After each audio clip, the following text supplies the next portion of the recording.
we wanted to do great work for great clients and not look at it as getting a new project, but getting a new client and establishing a long-term relationship. Business of Architecture, episode 400. Hello and welcome to the Business of Architecture. I'm your host, Ryan Willard, and this week I'm speaking with partners and best friends of 30 years, David Tracz and David Shove-Brown of 3877, a multi-disciplinary firm based in Washington, D.C.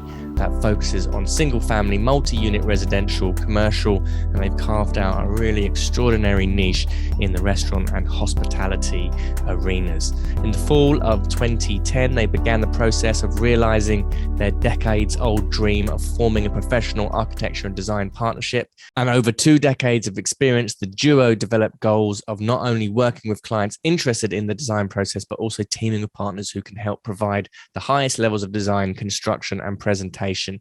In this episode, both the Davids walk us through their partnership, the early days of the business, the lessons they've learned starting out and whilst dealing with the pandemic, how they view sales versus business development, and how they nurture and build partnerships that last and endure with their clients. So sit back, relax, and enjoy David Tracz and David Shove-Brown.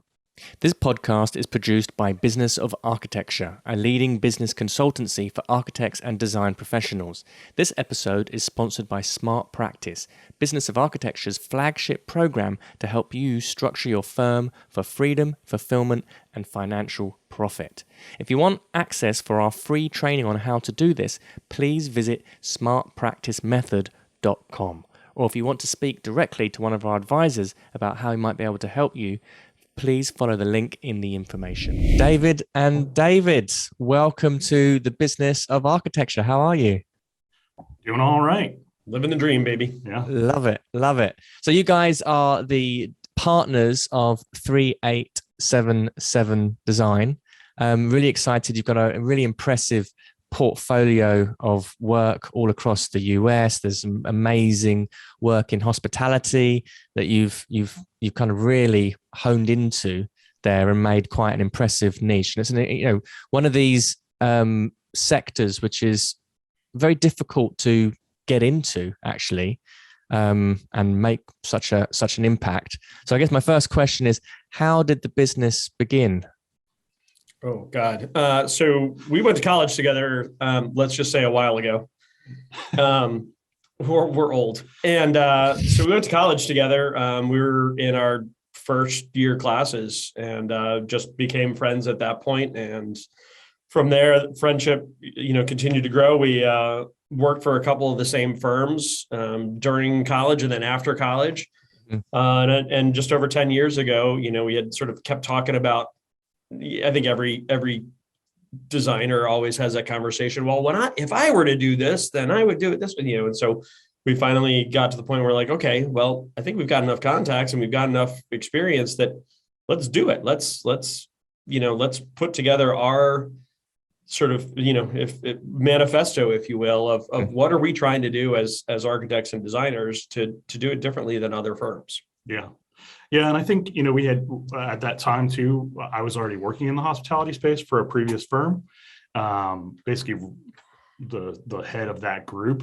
And I was going to a lot of hospitality events. So I was a known entity in the hospitality world. And our first project out of the gates was a restaurant. So it really made a big difference that we were able to kind of slingshot ourselves right into that project type. And we were recognizable in the business right away. And that made a huge difference.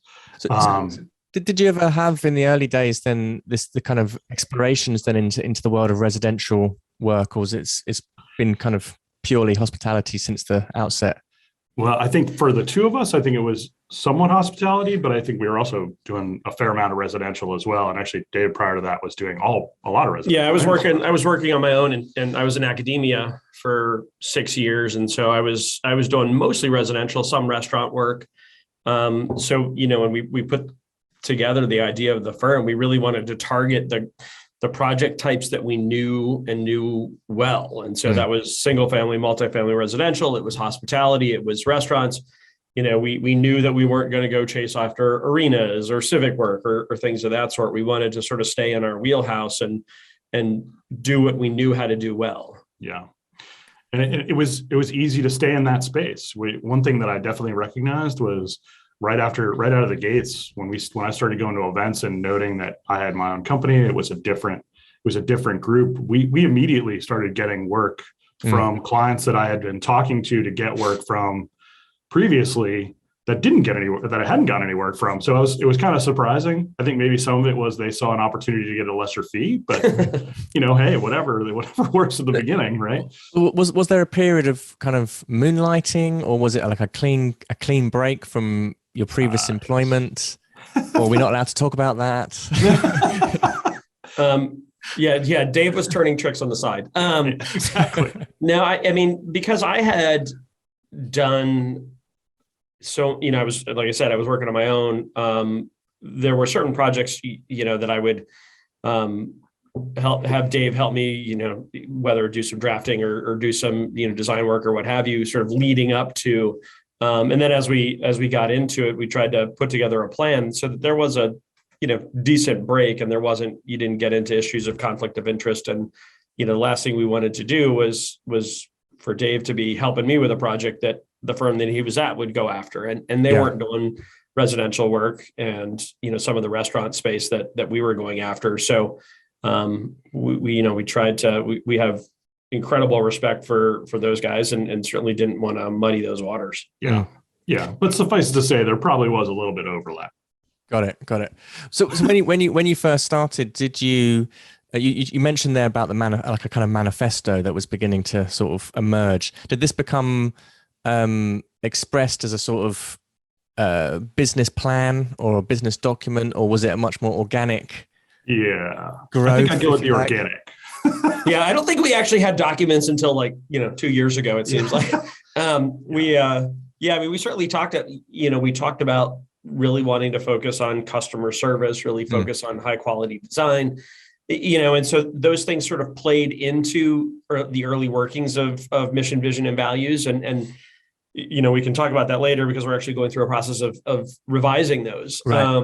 But it's, and we had some of that down, but some of it was because it was just the two of us. It was easy to sort of share ideas and go, how do we handle some of these situations? It wasn't until we hired our first employee that we even had the conversation of what holidays do we have, or how much time do we give off, or so stuff like that. Yeah, or worse, we have holidays. Yeah. I mean, I think the key was at that point we knew we wanted to do something fun. We wanted to have fun doing what we were doing. Yeah. We initially, and this will come up probably further in conversation. Initially, I didn't really want to get very big as a company. I thought it would be a little bit unwieldy and take over my life, which kind of did anyways. But yeah. But now it makes more sense, right? At that time, it was sort of like, this seems way too daunting. Than maybe just the two of us and two or three others. And obviously that didn't work out. But I think we knew we wanted to do something that had a little bit of a feeling to it. Like people came here to be here. Not necessarily all the time for the work, but just for the energy in the office. And it always wanted to have like a studio environment. It needed to feel a little bit like architecture school. And how big is the firm now? So we're just over 30 people with architects, interior designers, and administrative folks. Yeah. So that's a really, you've seen all of it, right? You've been working as the two person studio and going through to that 30 person and business. There's a lot of new things that need to be implemented, and leadership, and as you said, vision, mission, and values. What have been the sort of the kind of biggest surprises, if you like, or the biggest gaps that you found in either your knowledge in being able to take the business to that size, and how quickly did that happen? How long is this podcast? Yeah. But all of it was a surprise. I'll be honest. I think we grew very organically. We didn't really know. We still don't know what we're doing. Honestly, we know enough. Awesome. Thanks. We know enough. That's great. Look, we're very honest with our staff that we know enough about this, that we're really learning every day. We're trying to be better every day. I think that's something that we really strive to make sure we're thinking about, is being better every day. And what do we make changes to be better the next time? I don't know that there's one specific time. I definitely realized, early on how hard it was to get collections done. That was a big challenge for us. about midway through. Was just trying to be like, hey, can you just go ahead and pay me for the work that we've done? Like this, why is this difficult? Yeah. That was a real surprise. I think understanding insurance and getting, the office structure together was relatively easy, but where do you find somebody that can act as a bookkeeper? Luckily we had an accountant who also handled businesses as well as our personal lives. So, he was kind enough to recommend the woman who acts as our bookkeeper and comptroller now. I mean, she's been with us since year 2. Yeah. I mean, she's one where she actually was independent, and, after several years of working with us, shockingly, she didn't run the other direction. She actually came and started working for us full time. So, I think for me, the thing was that, architects and designers are sort of trained to think that everything and a little bit of everything. And so realizing that there are certain things that we should not be touching, Yes. like insurance and legal and public relations, and hiring people that are really good at those things and getting the hell out of the way. Yeah. And so, that allows us to spend more time with office things, some of which are certainly design and project oriented, but some of which are, human resources. There's no college course for architects and human resources and understanding, the human condition, and how do you work with staff and as they're growing and as their careers are evolving, those things are sort of shift on the fly. And just when you think you figured it out, it changes. Yeah. So it's a little bit of a moving target. It certainly keeps things interesting every day. It's interesting when I speak to practices that go through this growth period, if you like. And as you say, one of the sort of learnings that many architects go through is, maybe it's not best to put an architect in every single position in the business. Oh yeah. And I'll often talk to other business consultants, and they're always kind of surprised at, why do architects always put architects in like a sales role or in their marketing roles? And how did you guys grow out of that or evolve around that? Or what's some of your thinking around that as an experience? Well, I can tell you my favorite story about when we decided to get an accountant. When I would watch Dave do our billing, and he would look at his computer like this and then go, "Where did we park on January 4th at 4 p.m.?" And I'd go, "I don't know." And then he'd go, "Oh." And I was like, "I think we need to find a bookkeeper." That was kind of the best, that was like the best example I could give of like, this is why an architect shouldn't be an accountant. Yeah. And you as a startup, you go through this process of saying, okay, we have no money. We don't want to spend any money. We both kicked in, I think, $3,000 to start the business, which basically disappeared immediately when we bought 2 computers and software. And so you're trying to control cost, and your brain says, don't spend money on, hiring another person or hiring this consultant or doing that. But the lesson and the thing that I wish somebody had sort of slapped us immediately was like, look, if you spend that money, that saves X amount of hours for you to do business development or do good design or do those things. So you're not spending that money. You're actually saving yourself the angst and time. And so it was fairly quick that we learned that. But, it's interesting because we often get questions from people of, like having a full a PR team, well, what's your return on investment on the PR team? And you go, well, there's no this equals that. It's they're doing all of the legwork of getting you on podcasts and getting you in speaking engagements and in print. And that gives me time to focus on our business. And so, you can't look at it as a cause and effect direct. You have to look at it and say, okay, what am I able to focus on and do? Okay. Do the things that I do well. Yeah. Yeah. And I actually think the best way for you to tell how well PR is working is when you meet other people and they're like, oh, I've seen your article on this, or I've seen your article on your project in this, and you were on this. And that's when it's working. And we have that all the time.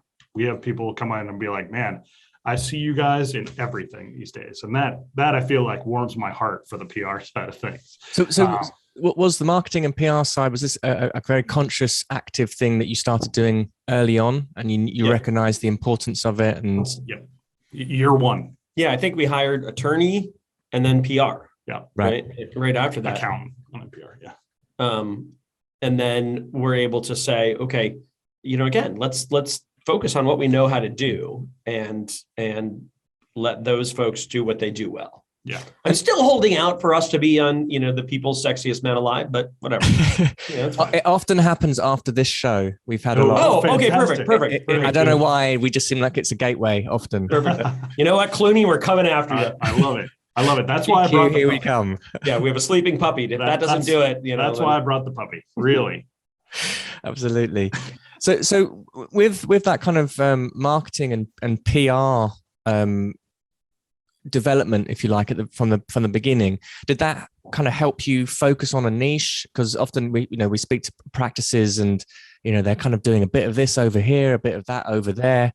Was the marketing kind of an influence of like, actually, you know what, stick to one, start niching down, start focusing and becoming dominant forces in one sort of industry, and then we can build from there? Yeah, I mean, I think we were already in that space. Mm-hmm. We knew we wanted to stay in the hospitality space. We knew we wanted to stay in the residential space. It was what we were good at. Yeah. But you're absolutely right. It gives them a niche to focus on too. And I think I also think we chose the team that we chose because they focused on hospitality. So, it was kind of like all of this is streamlined together because we want to be excellent in this project type. And then where do we go from there is the next step. Now we're getting to a point where maybe we can look beyond these project types, but hospitality is really our anchor out of everything. And how do you find now that you win work? How does work come to you guys, and what sorts of proactive versus reactive marketing campaigns, systems do you have in place? So we do actually a lot of research into where our clients come from, where our projects come from. And one of our initial, parts of our, going back to this word manifesto of we wanted to do great work for great clients and not look at it as getting a new project, but getting a new client and establishing a long-term relationship. So we look at, where we're getting work from and how we're doing. And over 80% of our work is return client or direct client referral. Occasionally we get somebody that found us on Google or found us, somewhere else, but we don't advertise. We don't, we haven't put out billboards on buses or anything like that. It's, trying to do good work and everybody in the hospitality and the restaurant world, they all talk to one another. Yeah. And so they're going, okay, who's doing good work and doing what they say they're going to do. And so certainly we go to a lot of conferences and we go to a lot of events and, you do the shaking hands and kissing babies and things like that. But we're trying to do it to set up the relationship and not just here, hire us for this job. And then, okay, the job's over and, good luck. We're going to spend all this energy trying to get new clients. Let's foster those relationships and develop those relationships, which can sometimes be a little bit challenging, when something goes a little sideways and you have somebody who calls, okay, you know what? Something got a little screwed up here. We need to fix it. Mm-hmm. Your brain says, okay, we're not getting fired. We just need to make it better. Yeah. And that's sort of how we've developed the mentality. Yeah. I mean, I think, we still, like Dave said, we still go out to events. I go to a lot of national hospitality events to shake hands and meet new people. But again, it's about, the first thing, and actually this is something I learned really quickly in hospitality, there's always a smell test. In the first 3 minutes that you meet somebody, they're asking you questions to find out how much you know about this business. Mm-hmm. Oh yeah, what hotels did you guys work on? Was it full service or limited service?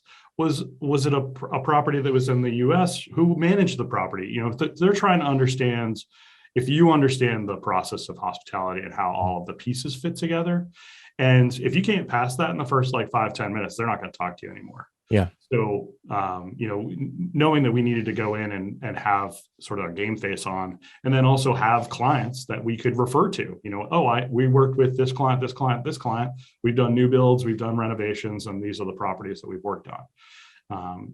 That's kind of the big smell test that we always wanted to cross and be able to support. That's probably, as Dave was saying, once we get in the door, we don't leave.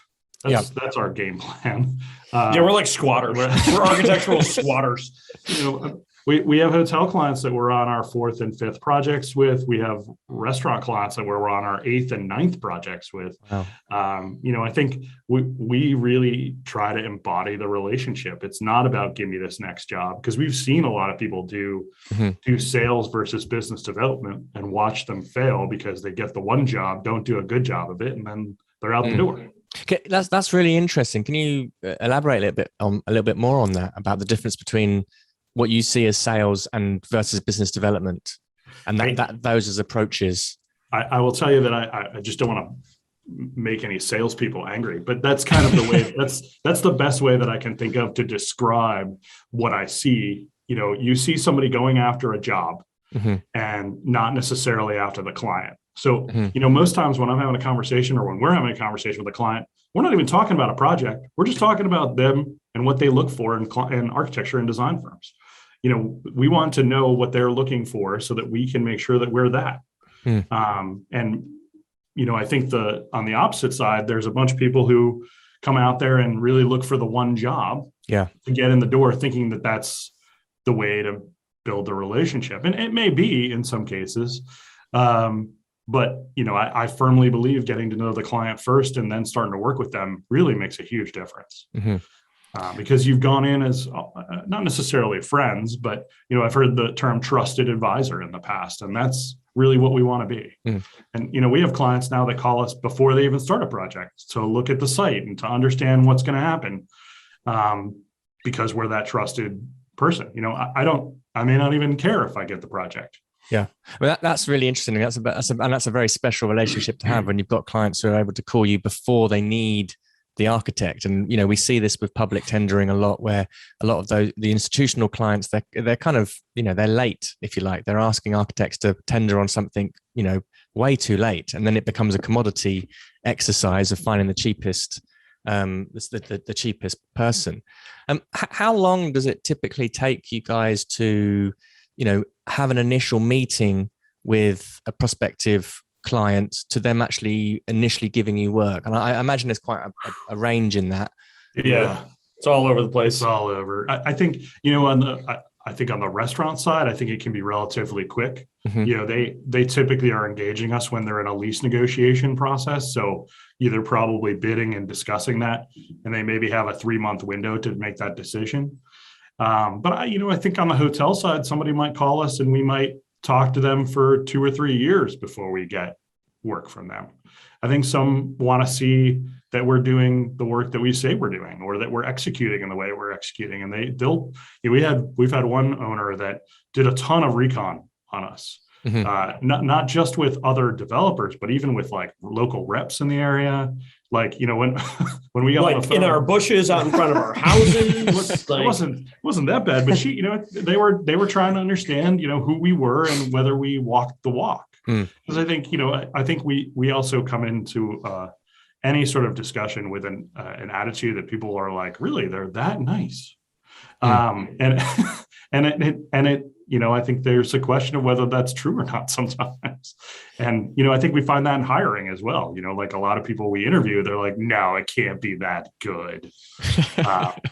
We have, I think about this one client that we're working on a bar for. We've done, I don't know, half a dozen projects with him. And he makes the comment that we are not one of his consultants. We are one of his partners. And that's the sort of mentality that we try to instill in everybody here, in that, I want to know when our client's kid has their birthday, or we want to know, like, silly things that, that we can foster the relationship and develop the relationship and develop the rapport. So, I'm way too friggin' old to tell people what they want to hear, because it never works out. So, more often than not, we've gotten jobs because we've gone in and told people what they need to hear. Like, here's what we see. You can hire us or not hire us, but I'm not gonna blow smoke up your ass, because it's not going to work out. So let's talk about what works and what doesn't work, and then develop that trust. And from there, the relationship grows. Yeah. How do you sell then, or how do you kind of, what are the stages that you go through specifically when a particular project or a hotel project or a hospitality project is being discussed? How do you take it from an initial conversation right through to closing the deal? Well, I think the word sell is a tough word because, for us, we're not, yes, architecture and design is there's a lot of sales, whether you're selling the work or you're selling it to a review board or a permit official, whatever. But you have to, for us, it's approaching it of, here's what we can do in this partnership. Here's what we can do to help you. And we've got a lot of experience. We're also continuing to grow and evolve. We do a lot of asking of questions and having the conversation about projects and not getting into, the specific adjacencies within a hotel of public space. We want to have big picture conversations about operations and about their business and about, what are their, what are their occupancy goals? What are they looking at for daily rates and things of that sort? So we understand where they're trying to be. And we do this conversation with everybody, restaurants, we want to know, how are tables getting served? What's their number of covers that they want to have in a given night? What's, circulation going to be like? We talk to residential folks and say, okay, what do your kids do after school? Where do you put your grocery, things of that sort, to get in and show them that we understand the project type. Mm-hmm. And from that, like Dave said, they do that recon and they go, okay, we're not just in there like, you should hire us because we're awesome. Yeah. Yeah. I mean, I think most of our initial conversations with the client is just fact finding. Yeah. Just trying to understand what they're going for. And it gets back to that sort of, the smell test is kind of a terrible way to say it, but, it gets back to just proving that you understand what the client is and what the project type is and how you can execute it. And then, what their design goals are and how they want the space to be, what their budget goals are. I think right now that's the biggest challenge is advising on budget goals. Like your budget is probably worth half of what it was before. Yeah. I think, I hate to, that's happened, become a realization in the past like 3 months. That's the case. It used to be 20% of what it was. Now it's 50%. So, I think that process is just getting to know the client better. Mm-hmm. And, we win some, we lose some. I think other design firms certainly are good at asking those same questions. Mm-hmm. But we don't really want to make it all about fee. We want to make it about how well we can execute this project. It's really interesting how you've outlined that your for the sales process essentially, or how you kind of onboard a client essentially, and the difference between showing off and telling the client here's what you want to do versus actually you're asking questions, and it sounds like you're qualifying them as much as they're qualifying you. And well, and it's funny too because we take the same mentality to hiring people that work here, in that we know that we're not the firm for everybody. Mm-hmm. And, we know we're a little bit weird. One of us is probably weirder than the other.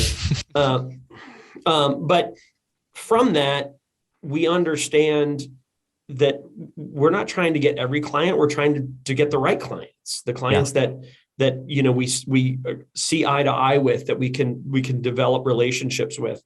And in some cases, we've had clients say, okay, sorry, we're not going to hire you guys. And then a year or so later, come back and go, okay, we made a mistake. Mm-hmm. Take us back. And great. We're not holding a grudge over that. We want to talk to folks. We've had employees do the same thing where they left and come back and I'm sorry, take me back. So mm-hmm. It's, you have to approach it from that long-term relationship status and not just, the quick one job and, make a couple bucks and move on. Yeah. How do you know when it's not a fit? What are the alarm bells?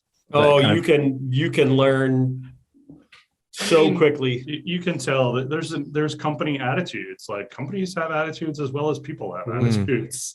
Whether it's and that can be good and bad. It just depends on how it's going there. I think the culture of an organization will tell you pretty quickly if we're going to fit well together. Well, and you can tell based on questions that they ask of us or mm-hmm. statements that they make. And you can tell whether, again, it's going to be, we work for them or we're partners with them or, so it's easy to, I mean, let's be honest, it's very similar to dating. Yeah. Right. I mean, it's, a lot of times it's like the first date and you're sitting there, you're like, oh, this is awful. Or, oh, this is, You go out the bathroom window. yeah, I'm going to climb out the, exactly. There's chemistry or there's not chemistry. Right. Exactly. Right. Exactly. And then you decide whether you're going to pick up the bill or not. Yeah. Exactly. Or you climb out the bathroom window, whichever one. But I also think that too, that, we've definitely had a couple times where, we make it sound real easy, but there's definitely been times where we slip through the cracks or there's a bad apple in a company that you didn't know about. Mhm. And, we've had a project that turned into probably the worst thing I've ever worked on, just because of one bad apple. It just, everybody else in the company is amazing. And, in 19 or 18, hiring was whatever you could take in some cases. And we found the one person who was not the right person for that job. Yeah. And we had to pay for it, unfortunately, in a lot of ways. he's talking about me, by the way. No. What are some of the unique problems that you've seen in the hospitality industry or working with that kind of clients? And I often hear from, and I'm not bad-mouthing the hospitality industry, but I do know that I've seen from other architects that, and this happens in all business to business, that there's often issues with payments, for example, and this can be something that can happen. Are there any specific things that you've experienced that are unique to the hospitality industry, or challenges? We've always got some bad apples. There's always one or two that, with a hotel or a restaurant especially, they move real fast. So your billing doesn't necessarily carry the same pace that the project might. And, there's definitely been a couple where we've had to move to legal routes. Right. But in every case, we've been able to get there. We've been able to get paid. We haven't discounted. We've just been patient. We also got a good attorney. I think that also helps. Do you have systems in place nowadays to kind of ensure that, everyone's on the same page and that payments can be prompt? How do you kind of money is one of those things that you have to talk about early and sort of often and get people to understand. And this is, going back to one of those sort of red flags is, if you're putting together a proposal and somebody, immediately asks you to discount it, you go, wait, hold on a second. Our proposal isn't just from thin air. Like we've done research and we've done background into understanding how long a project like this is going to take. We didn't just pull a number out and go, that's what it is. So when somebody starts immediately like getting you to negotiate with yourself, you're like, this is not a good sign. So, and then once you get into it and you have that conversation of here's when we're going to bill you and here's when we expect to get paid. And certainly there's always, one or two that something goes sideways, and COVID certainly didn't help, but you have to have that conversation early and often. Yeah. And I think we also early, when I mentioned early on, we had some problems with payments. We instituted retainers pretty early on because, we had to get some money in the pot. So we're burning cash right away, but we want to get cash in the pot right away. And that made a big difference. Actually, it was a really good move for us to be prepared for the future, even if it became an issue. But yeah, I mean, certainly if we start to see warning signs, we'll start to bill a little bit ahead, or start to just have that conversation with the clients about, you missed the last month. Do we have to have a more frank conversation about cost? Yeah. And so you have those kind of conversations, and obviously, with many businesses or startups, if you're working with a new business, they've got their own stresses that they're dealing with. And obviously as an architect, you want to make sure that you're not involved in any kind of paid when get paid types of relationships. Right. Yeah. I mean, we're always, our contracts are pretty strong about the 30-day payment terms and, interest after a certain period of time. And, we try to make it easier for everybody to pay now. Everybody's a digital payment if they can. COVID just changed the postal service significantly. So we had a lot of problems with mail and checks. So, we're trying to make it as easy as possible for clients to pay. That's really the biggest thing too. We do not accept Bitcoin. No. Have people tried? to pay in Bitcoin? No, actually, we haven't had that yet. No. Mostly credit card. Can I put this on my credit card? Sure. Yeah. You're going to pay the fee, but yes. Yeah. Get your points, whatever you want to do. Whatever you want to do. How did COVID affect the industry then and your business? Because obviously, hospitality got smashed basically. Can we take a break so I can go pour us a cocktail? Yeah, it's only 9:40. Yeah. I think after COVID we were drinking at about 9:40 that one day. I mean, I think we learned a real lot in a very short period of time about. We had never, I think we had let one person go prior to that in our time. Yeah. And, I think we were lucky enough to have some conversations with some other firms that at just the right time. I couldn't even, to this day, I'm still a little emotional about it, just because if we had this conversation with, the same people a week later, it would have been very different. But we had it at the right time and we made swift adjustments. And, what we saw was our projects starting to stop at a feverish rate. Projects that we had a project that we had just visited the beginning of, or the end of February, that we had just got a signed contract for, that like the next day we got a call that was like, done, sorry. It was pretty epic how quickly things came to a screeching halt. And, we really tried to be swift on our actions and make moves that save the company. What sorts of things did you do to do that, to protect yourselves? So initially we laid off some people. That was the most immediate move. Yep. And then, I think we waited a little while longer, and then we looked at. We adjusted salaries at the same time. So did we do it at the same time? Yeah. So we dropped everybody to 80% salary. Dave and I went to 0. And said, okay, we had an office meeting that morning and said, we were very honest with everybody and said, here's what's happening. And this is why we're doing it. And, it was a little bit not strange, but it was, we were still getting payments in for work that was complete. So if you look at March and April, 2 years ago, we had good months financially because we were getting paid from work that was done.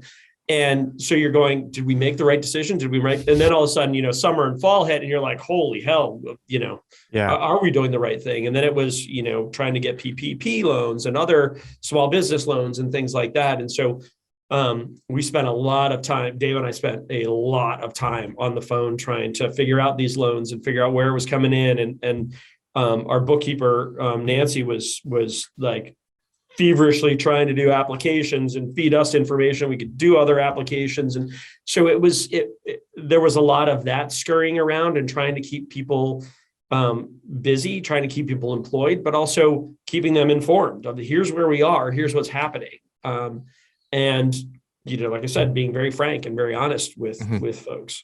Yeah. And I mean, I think everybody really understood. That is I'd give this entire office a ton of credit for, when we had that call, they all went, we get it.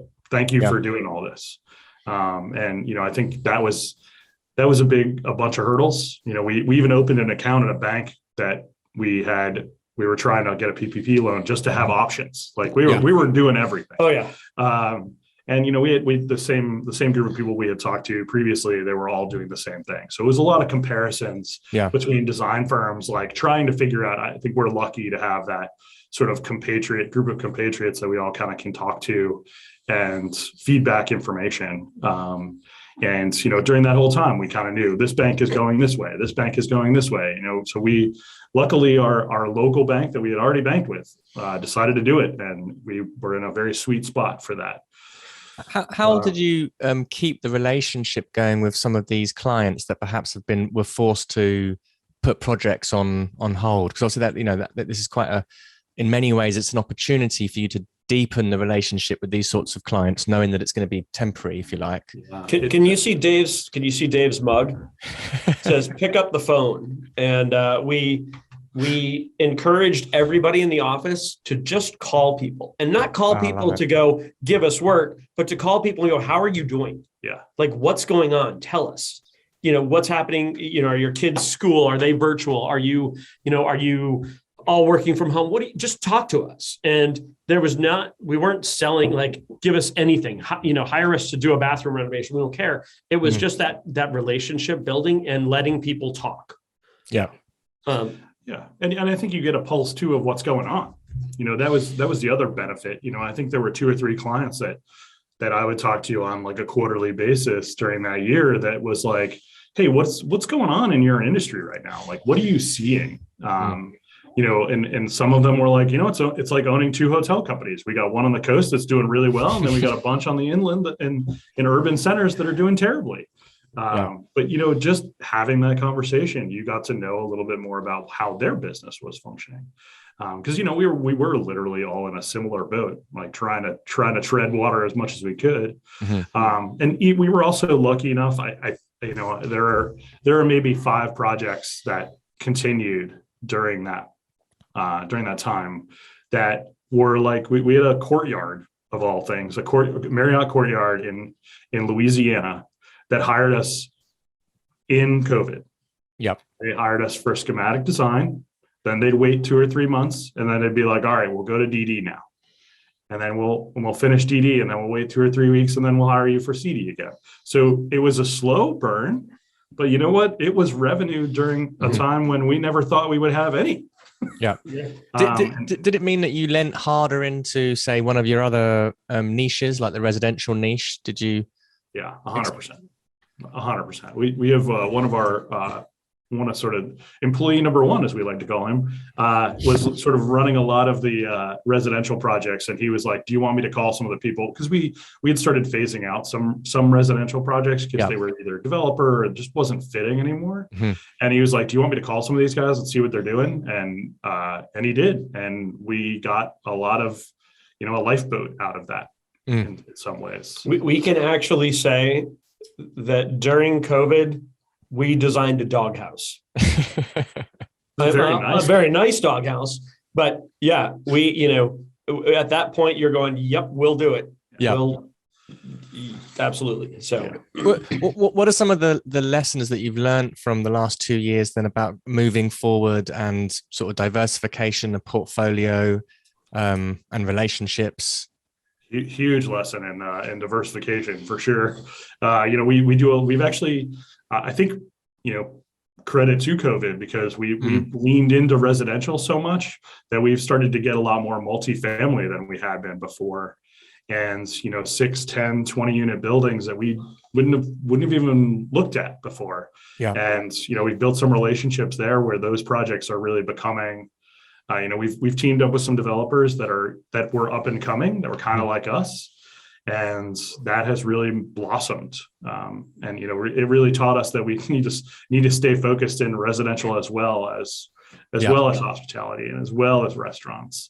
And maybe even had us think a little bit more about, tenant interiors or commercial interiors work. Maybe we've done, 3 or 4 projects in 2021 that were like, all right, well, maybe we need to lean into this a little bit more too. So taught us a lot. Great. Could tell me a little bit about hiring and building the team. So obviously COVID was an interesting experience where you kind of had to reduce the team initially. And now I suspect things are starting to blossom again. And you've been through a process where it was just you two, and then you've built a team of to where you are. What are some of the lessons that you've learned about hiring? And I liked how you were kind of equating it to selling earlier or to the sales process. Yeah, for us, we spend a lot of time developing and working on the culture of the office. Yeah. Again, back to that discussion of what we wanted to do. And we wanted to work with super talented people that enjoyed being together and working together and being a part of something.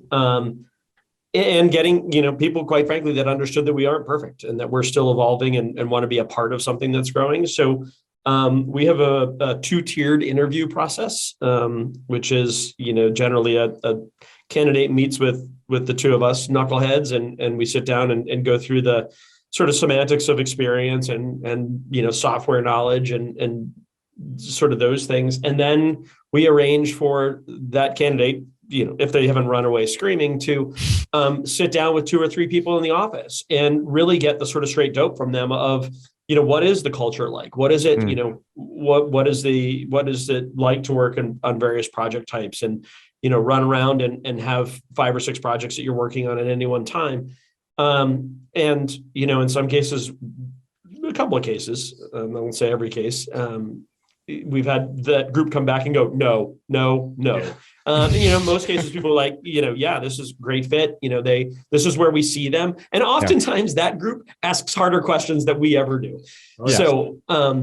So it's, for us, it's making sure that somebody understands what they're getting into, but we also understand a little bit more about them. Yeah. Sorry. Ron. And that the team will work together. Yeah. That's you get one of the things that we realized, I'd say not super early on, maybe 3-4 years ago, we realized that if the team didn't get together and didn't get along and know the person that they were hiring and what ups and downs they might have, we would get a lot more feedback later, like, oh, you should have had this or you should have had that. All right, well, let's bring you into the process so we make sure we've got those things. And, I think that's been very wildly successful. So how do you attract the sort of right people in the first place? How do you get them into the interviews? Do you have any ads? We put ads on dating sites and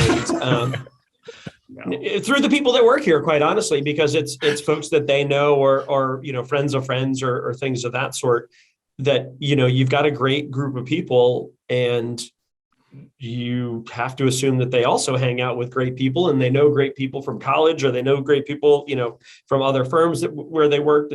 And so most of the time it's things like that. Or, sometimes we'll go to local events and somebody will go, hey, I've really loved your work and I'd love to talk to you. Or, I was teaching for a while and, former students have reached out. And so you sort of have to look at it that way. We don't put ads out again, where, we're not, it's such a disaster when you put out an ad looking to hire an architect or a designer, because you get all sorts of, resumes and responses. So it's generally word of mouth and trying to find the right people. Yeah. Was it always like that when you were a smaller business? Did you find that, the best way to find new staff was through the people that were already in the business, or? Yeah. Yeah, we do have some weird hiring stories in terms of how we met people, but, and that could be a whole separate podcast, but, most of it's word of mouth and who we know. Yeah. I'd love to hear one of these weird stories now. Let's see, which one do we go with? Do we go with, what you're thinking about. We had a designer that worked here for a little while and, she elected to go work on the rep side. And so she left and Dave and I were sort of, wallowing around going, what the hell do we do now? And went out to grab a burger and a beer, and our server came over and put our menus down, and she had a tattoo of an Eames chair on her arm. And I was like, wait a minute, why do you have that? And she's like, oh, I'm an interior design student. I'm like, we need to talk. Well, she still works here. Yeah. I mean, I think we actually almost hired her that night. Yeah. It was that. It was that good. I love it. Yeah, she's fantastic too. She's settled in very well. That was actually before the 2-stage interview process. We had 2 stages. We interviewed her in the office and at the bar. It's fine. Yeah. I love it. Well, the tattoo clearly shows a commitment to the cause. Absolutely. Yeah. Absolutely. Brilliant. Kind of knew she was in it to win it. Yeah. So you spoke as well about the importance of company culture. And I get the sense from both of you, from your personalities, that's going to be a strong part of it. And people are very important to you, and client relationships are very important to you. And you mentioned also at the beginning of the podcast that you started to do a lot of work on your mission, vision framework, if you like, mission, core values, purpose, that sort of thing. How are the two related? And what is the work that you've been doing recently around your mission and values? We're still in process on the mission, vision, values. I think what initially we did was we wrote some things down. I think this is going to be like a 4-stage process, but we've written some things down. We passed that down to, we've got a sort of a tier of people internal to our office that we've started to create more of a vertical. We were much more horizontal up until about 2 years ago. Right. And the group that we're bringing that to is we call the pioneers. So there's like 4 or 5 people that have been really dedicated to the company, and they reviewed them and gave some comments based on what we had put together. And then it went out to the whole office after that. And we had a big internal discussion. It was about a 2-hour meeting. And, some of it was always interesting because, I came from a culture or a project or office where we had a sort of mission, vision, values kind of thing. And it was a very corporate environment. And, they kind of touched a little bit on the feeling side, but it was still pretty corporate. And I think we've erred a little bit more on the feeling side than they would have. And I think our staff recognized that and was like, well, why are we calling it mission, vision, values? Let's start there. And, shouldn't these really be more about sort of our attitude? And, it had a corporate, I would freely admit it had a very corporate sort of feel to it. And, it's started to rip that apart and talk a little bit more frankly about how we like to do our work. Offhand, I can't remember exactly what the words are yet, but they're still in sort of in editing at this stage. Yeah. Thanks for bringing it up because it's on my desk to edit and type and distribute. But whatever, it's fine. This is life. Add it to my to-do list. What was it that provoked this work, or to kind of consolidate it, or to get it expressed, if you like? I think we wanted to sort of document the way we all kind of felt like there was a company culture that we were adapting to or bringing people into. But I think we felt like we needed to put a little bit of framework around it. And it didn't have to be much, but something that we could describe to our clients, our consultants, like people that we work with. And even potential hires. So they got a better sense of who we were earlier on. Fantastic. Yeah. Brilliant. So what's next for 2022? Survival. Hold on for the ride. 2022 is the polar opposite of 2020. So it's, we've hired actually a former client came to work for us, and he's our director of black and green ops. And he's really put for 2022 our word of strategic and trying to be better at our planning, better at our, looking ahead and making sure that we're doing things in a smart fashion, in a way that fits into our culture, but also, that becomes well thought out and really talks about us as a firm. And so, things are crazy busy right now. And a year ago, we were taking, like I said, every single job we could possibly get a hold of. And now it's saying, okay, we can't do that because we don't have the people to do it. So how do we plan out far enough in advance and pick the right jobs and communicate actively with our team and with potential clients and things of that sort. So it's all about the strategic. Yeah. We realized this is sort of that learning thing that we were talking about at the beginning of the podcast. We constantly know that we need to learn something. Yeah. And, when we looked down and, in the end of last year, and we were like, wow, we are insanely busy. And, we ended up pushing projects to January, and we thought that was a good solution. And then we got to January and we went, wow, we're even more insanely busy. What did we do wrong? And, so now it's a lot all about looking back at how we're tracking new projects, how we're marketing, how we're hitting business development, how we're feeing projects potentially. And learning to maybe being a little bit better at saying no in some cases. That's something that we have definitely not been accustomed to. Yeah, it's interesting. I had a call yesterday with a real estate investment trust who sent us a request for proposal, and I looked at it and talked about it, and it's a cool project, but we can't hit their timeline.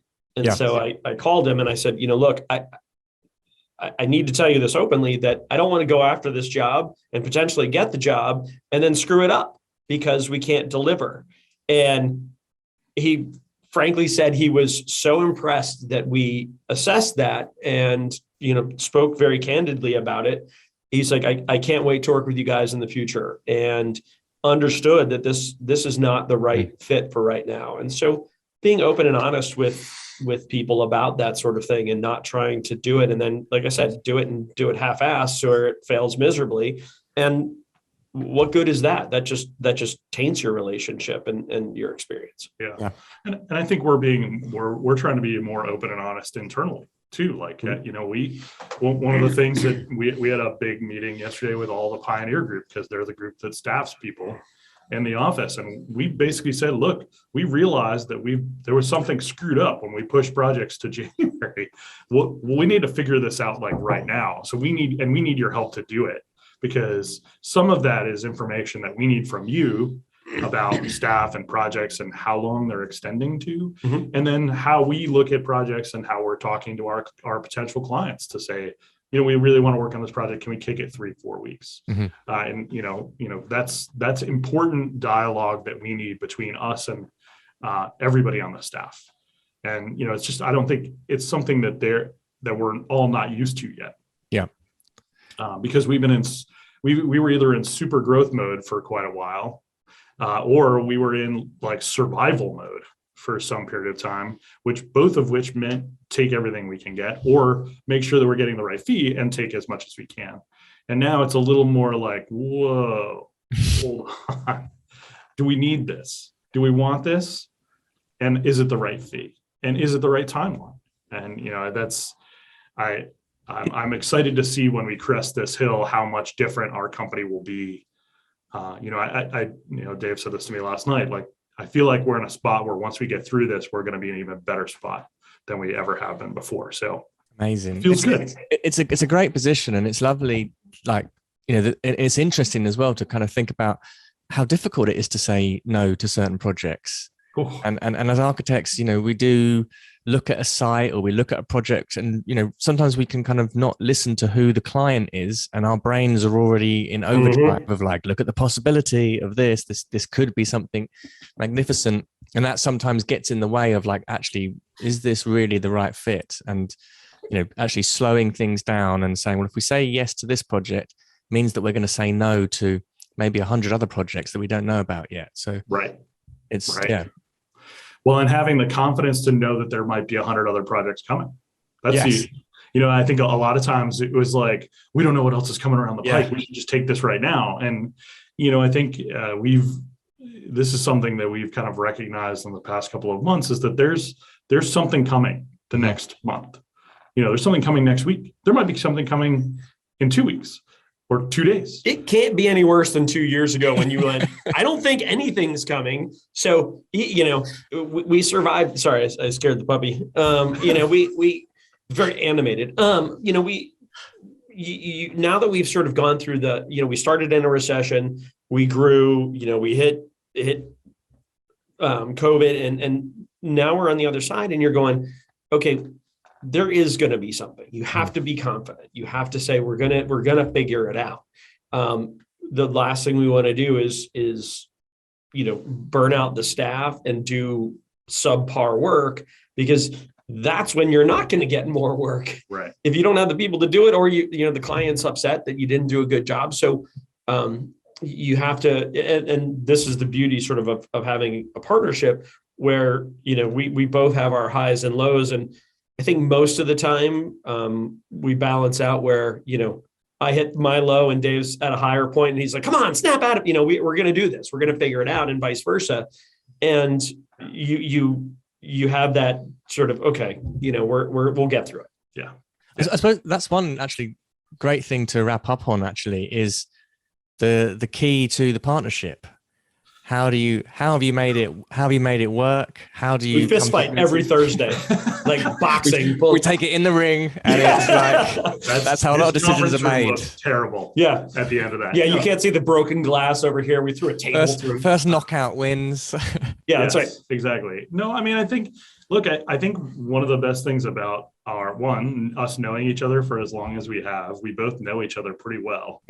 And I know for a fact there's very rarely a time when we have one of our employees might ask something of one of us and get a different answer from the other one. We are called mom and dad. We'll leave that out there. You can figure out who's who. Figure out who that is.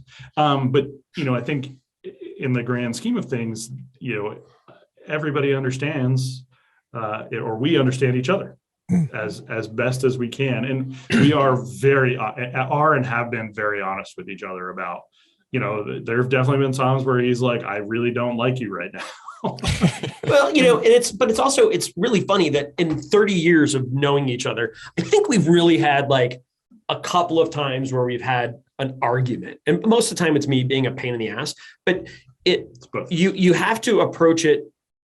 And we remind the staff of this is, the goal is there's parallel goals. The parallel goals are the friendship and the success of the firm. And sometimes you have to make decisions that may not agree with one or the other. So sometimes you make the decision and you say, you know what, I don't think this is the right decision for the firm, but I'm going to trust what you're telling me, knowing that at the end of the day, we're going to have a beer together. Yeah. And then other times, we spend as much time sort of talking about, random shit in the Premier League that we saw on a weekend game, after hours. Good stuff. I'm glad to hear that. Yeah. We've got especially lately. Yeah. We've got priorities. So, it's, as we do talking about business stuff and understanding, like sometimes both of us know we need a break from talking about the office. And so, it's my wife gives me hell a lot of times because she'll find out about stuff in the office, when we have dinner with Dave and his girlfriend. And she's like, you didn't tell me that. I'm like, yeah, because I left the office and my brain needs to shut down and decompress. So we'll have a lot of times where we'll just want to like, hang out as friends and do that. And so, I think the open, honest conversation goes a long way. And I think the staff see that. I think knowing again that we're going to figure out that, if there's a difference of opinion, figure out what the answer is and realize that it's at the end of the day, we're still best friends. And so it's, I feel like we need a song or something like, how do you decide who does what, or how do you distinguish what the roles are and the responsibilities? I don't know. We just kind of fell into it, to be honest. It's very funny because when we first started, I had been at my previous firm and did a lot of work in CAD and computer related things, and I don't do any of that now. I think it's interesting how we've kind of fallen into these sort of differing roles across, but I think we both overlap at business development all the time. There's other stuff that we do that, initially when we started the practice, everything was a discussion. So it's like, I think we need to buy a ream of paper. Okay, well, we should talk about this and figure out where the best price is. And, there's other stuff, now you get to a certain point, you're like, I don't care. Like, just do it. And in some cases, things that maybe one person predominantly may get handed off to the other person because that person's busy or that person's got something going on. There's oftentimes that one of us may start a proposal or start a response to an RFQ. And then, we have lunch every Friday together and you sit down and you're like, I can't even see straight because of so much. Okay, well, that person's going to hand off to that, so there's certainly some handoffs. But the whole mom and dad thing. Do you have kids, by the way? No, not yet. Not that you know of. Not that I know of, exactly. It's like having a kid where my daughter will come, and she'll ask my wife one thing and then she'll ask me, the same thing, trying to get different answers. It's the same thing with us. And so you can tell sometimes that, the kids will come and say, can we do this? And then they ask the other parent. And so, we're on the same page with so much of that stuff that it's easy to hand off and easy to know that decisions are being made and things that are happening. And, we try really hard when one of us is on vacation to go to the office. Okay, I don't care what it is and what project it is. Come to me before you call that person on vacation. So we'll figure it out. Like it's a week. How much can you screw up in a week? So there's a lot of found out yet. So we're doing all right. Yeah. Excellent.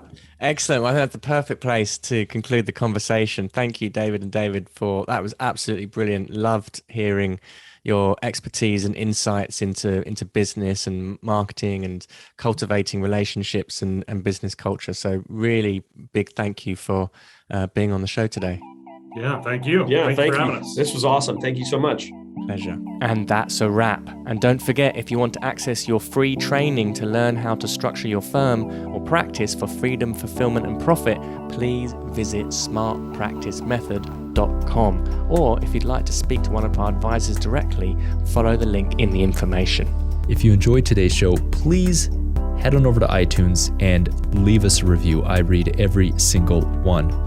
Also, I'd love to get your feedback on this particular episode or the show in general, as well as your recommendations. You can reach us by emailing podcast@businessofarchitecture.com. This podcast is brought to you by Business of Architecture, a leading architect business consultancy. Access our free training on how to structure your architecture firm for more freedom, fulfillment, and financial success by going to smartpracticemethod.com. The views expressed on this show by my guests do not represent those of the host, and I make no representation, promise, guarantee, warranty, pledge, contract, bond, or commitment except to help you conquer the world. Carpe diem.